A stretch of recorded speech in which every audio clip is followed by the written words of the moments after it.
Bonjour à tous et bienvenue dans votre émission. Sans eux, il serait impossible de documenter les religions. Les historiens ont un rôle incontournable. Ils nous donnent les clés pour tenter de comprendre les faits. On va en parler dans cette émission justement avec nos invités, deux historiennes. D'abord, Éléonore Sellard, chercheuse au Collège de France, et Muriel Debier, directrice d'études à l'École pratique des hautes études. Mais d'abord, regardez ce reportage. Il est signé Nazim Belabdelwaheb.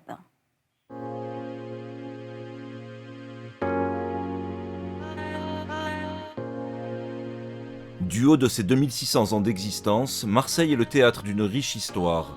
Carrefour migratoire, cette ville cosmopolite est ouverte sur le monde. C'est ici que l'émission de RFI, Le Monde des religions, a choisi de poser ses valises, le temps d'un enregistrement. Bonjour à toutes, bonjour à tous. Croire en l'un, les monothéismes à l'épreuve de la lecture des textes sacrés. C'est le thème de religion. Parmi les invités, Guillaume Di, historien des religions et des premiers temps de l'islam. Il présente sa discipline. En tant qu'historien, je suis incapable de vous dire si Jésus était le Fils de Dieu ou si Mohammed était un prophète. Parce que, évidemment, ce sont des affirmations qui relèvent de la foi et qui relèvent du transcendant. Alors, à titre personnel, je peux avoir des opinions, mais en tant qu'historien, je n'en ai pas, et l'historien n'en a pas. Donc il y a tout un ensemble de questions qui, finalement, ne sont pas du ressort de l'historien. Après, et c'est là où les choses se compliquent, c'est qu'il arrive évidemment que dans ce que disent certains textes, ou dans la manière dont une tradition religieuse ou des fidèles comprennent certains textes, il y a des affirmations qui relèvent, on va dire, de faits historiques potentiels, où là, l'historien peut venir et il arrive parfois qu'il dise « bon, ben ça, c'est plausible ou c'est possible ». Ça, c'est absolument pas établi ou prouvé, ni en voie de l'être. Et ça, c'est franchement très discutable. La raison d'être des rencontres d'Averroès, c'est un exercice de discernement, une volonté d'essayer de comprendre en public, de créer un débat public. Et donc de prendre des tables rondes sont organisées dans le cadre des rencontres d'Averroès, du nom du célèbre philosophe et théologien musulman. Cette édition a pour thème « Croyance et sacré ». Cet événement établit un dialogue depuis 28 ans entre les deux rives de la Méditerranée, une nécessité pour son organisateur.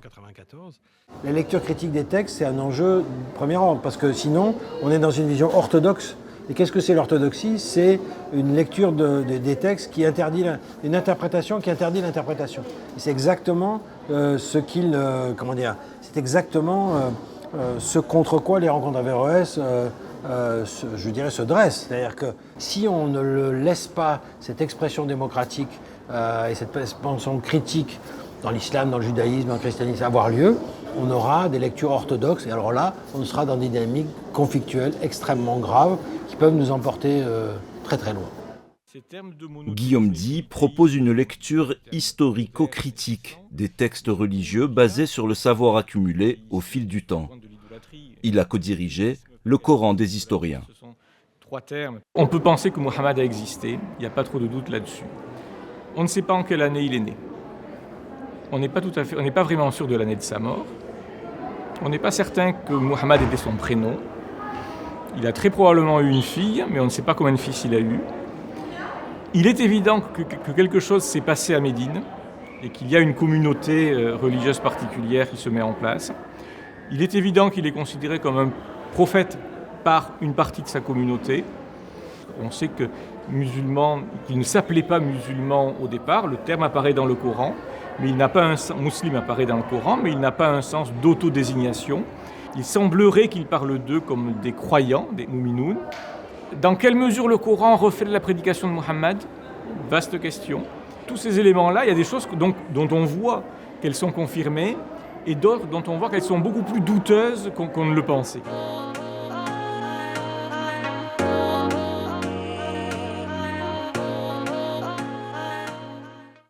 Voilà pour ce reportage qui a été réalisé, vous l'avez entendu, à Marseille. À mes côtés, Muriel Debier, rebonjour. Vous êtes directrice d'études à l'École pratique des hautes études et membre senior de l'Institut universitaire de France. Alors, on entendait un historien dans ce reportage. Il disait, on a besoin de comprendre. Notre rôle, c'est comprendre. Alors d'abord, expliquez-nous, vous, en tant qu'historienne, quels sont vos outils pour tenter de comprendre, justement ?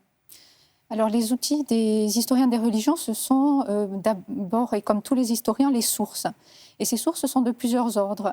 Ce sont les textes religieux d'abord. le Coran par exemple pour ce qui concerne l'islam, mais ce sont aussi les commentaires qui ont été faits des textes religieux, des écritures, au fil du temps.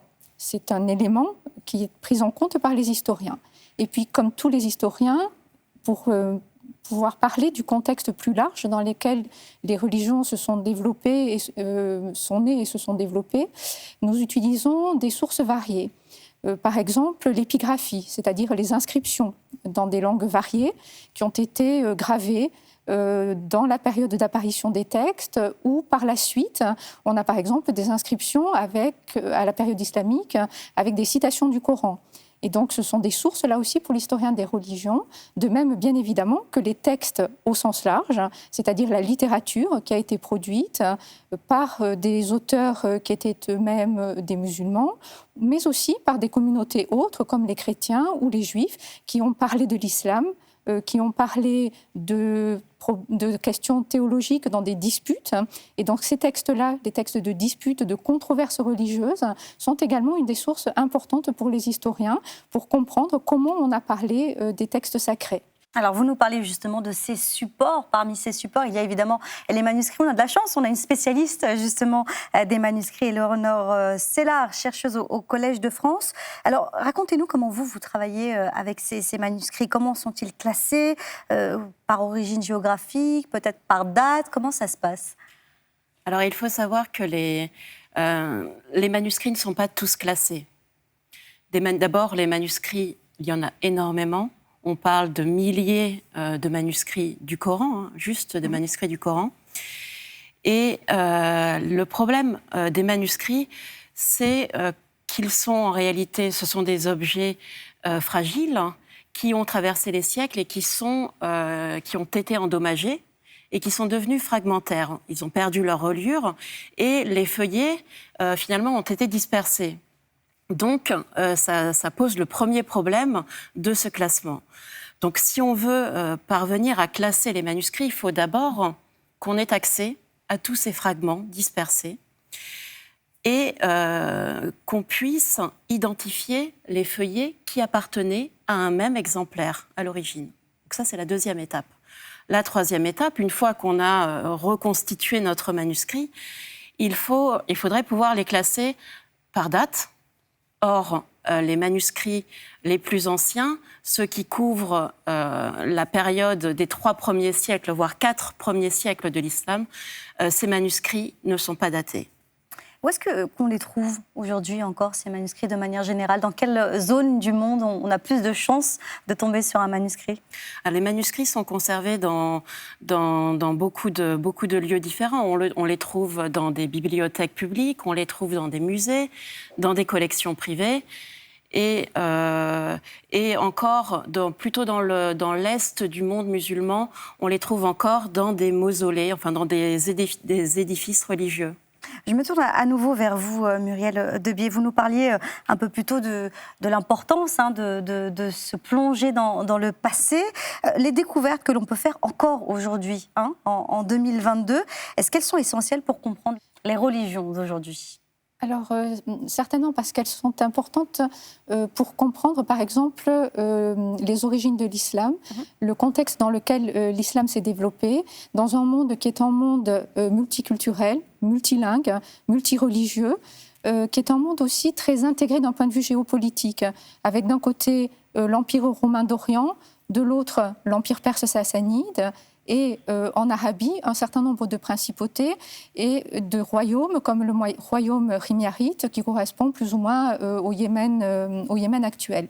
Et donc on voit dans les périodes anciennes à quel point la région de l'Arabie, qui est pour l'essentiel désertique, d'abord ne l'est pas complètement, se trouve intégrée dans la carte géopolitique de l'Antiquité tardive, se trouve intégrée dans un réseau de langues, dans un réseau d'écriture auquel participent les Arabes de la période pré-islamique, dont un certain nombre d'entre eux se convertissent au christianisme, se convertissent au judaïsme et donc sont familiers des grands textes, enfin des écritures juives d'un côté, des écritures, quand je dis les écritures, je veux dire de la Bible juive ou de la Bible chrétienne, mais également des commentaires qui sont faits.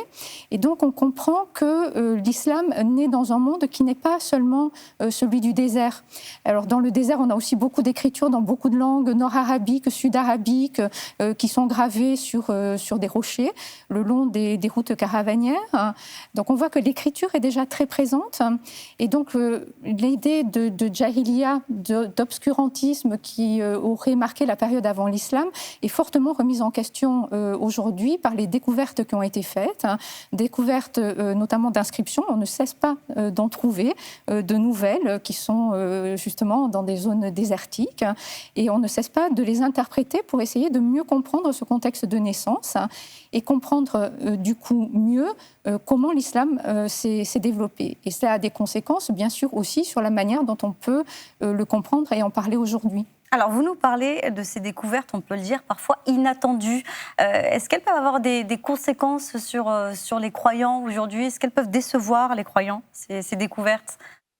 Alors, les décevoir, je ne sais pas, mais en tout cas, surprendre peut-être. Surprendre certainement, mettre mal à l'aise certains, sans doute. Est-ce que vous avez un exemple peut-être d'une découverte inattendue au cours de vos travaux ces dernières années? Alors, pas spécialement mes travaux, mais des travaux qui ont été faits par un certain nombre de mes collègues montrent par exemple l'existence en Arabie du Sud d'un royaume juif, d'une monothéisation progressive des sociétés de l'Arabie avant l'islam, l'existence également de gouverneurs chrétiens ou de gouverneurs zoroastriens qui ont été mis en place en Arabie, qui changent un peu le contexte que l'on imaginait. Et puis, ce qui a sans doute été une des découvertes les plus importantes de la dernière décennie, ce sont des inscriptions en langue arabe et en écriture arabe, dans des contextes qui sont des contextes chrétiens. C'est-à-dire que les inscriptions datées, les plus anciennes, avant l'islam, sont aujourd'hui situées autour de 470, c'est-à-dire 150 ans, en gros, avant l'apparition de l'islam. Et ce sont des inscriptions qui sont accompagnées de croix, donc qui ont été gravées. Ce sont des inscriptions rupestres qui ne disent pas grand-chose, mais qui nous disent quand même qu'elles ont été gravées par des Arabes qui étaient chrétiens. Et donc, cela peut évidemment susciter des surprises pour ceux qui imaginent que l'écriture arabe, en fait, correspond à la naissance de l'islam. Elle était là avant, et elle était là dans des contexte religieux autre que celui de l'islam. Ces découvertes que vous avez pu donc dater et comprendre justement que l'arabe existait donc peut-être avant, l'écriture vous le disiez, arabe, 150 ans avant. La langue, on le savait bien sûr, elle existe depuis beaucoup plus longtemps que cela, mais l'écriture arabe pour noter la langue arabe est plus ancienne que ce que l'on pensait, très nettement. Comment ça se passe du côté des manuscrits pour les dater justement? On imagine que c'est peut-être une des premières difficultés. Alors justement, oui, comme les manuscrits ne sont pas datés, on est obligé d'utiliser des méthodes pour parvenir à les replacer sur une chronologie interne. Donc on utilise, depuis le 19e siècle, on utilise ce qu'on appelle la paléographie. C'est l'étude des formes d'écriture. Cette paléographie nous permet grosso modo de rétablir une chronologie interne. On a pu identifier un type d'écriture que l'on nomme hijazi, qui serait l'écriture la plus ancienne. Et cette écriture hijazi, dont on a conservé quelques exemplaires aujourd'hui, va progressivement disparaître. Et elle va être remplacée par cette écriture très angulaire et cette écriture coranique par excellence que l'on appelle koufique. Et ces manuscrits, où est-ce qu'on les a découverts, les plus précieux du moins? Dans quelle région du monde ont-ils été, ou peut-être quel pays actuel ont-ils été découverts? Les plus précieux, ce n'est peut-être pas tout à fait exact, mais parlons des plus anciens. Mm-hmm. Les manuscrits les plus anciens ont été découverts dans les mosquées. Les mosquées abritaient certainement des bibliothèques où les manuscrits étaient accessibles. Et ces manuscrits, au fur et à mesure, ont fini par être abandonnés et ont été mis de côté. Et ce n'est qu'à partir du 19e siècle que l'on commence à redécouvrir ces fonds. Et dans ces fonds, on trouve les manuscrits les plus anciens, qui sont sous forme fragmentaire, évidemment.